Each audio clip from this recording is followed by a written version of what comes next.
I think it's more of gusto ko lang mag-explore, and dahil dun sa eksena, kung mapapanood yung eksena, malalaman niyo kung bakit talaga kailangan gawin ni Fatima yung ginawa niya. And I think it represents a lot of women's reality in our world. Kaya isa sa mga rason bakit I felt like doing it, para din sa mga tao na parang yun yung realidad nila, na feeling nila wala silang choice.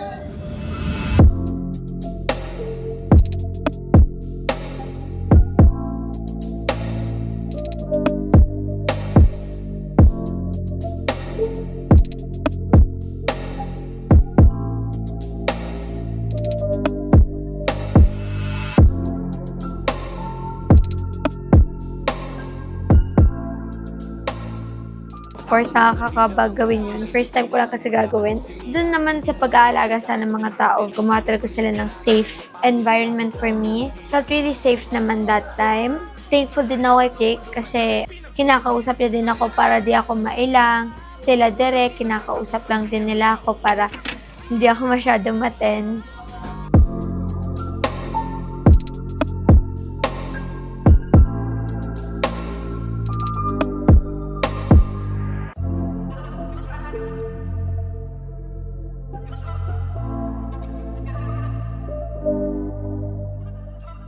Maliban kasi sa right time, dapat right story din, right role, right age.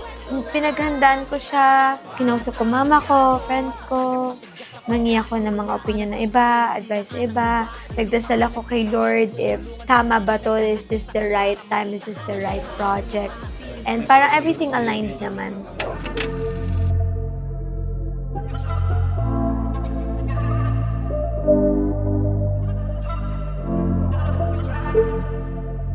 it's something extraordinary kasi it's very bold, it's very brave and courageous na gagawin namin to. He got the right cast to do it kasi definitely hindi rin kami natatakot mag-express at magkwento. Abangan nyo to, guys. This is gonna be an intense one. madami pa kayong dapat pang abangan kay Fatima dahil nagsisimula pa lang ang kanyang storya. Sa mga nanonood po ng Batang Quiapo, maraming salamat po sa pagsuporta ninyo. Maraming salamat sa pagmamahal, sa pagnonood.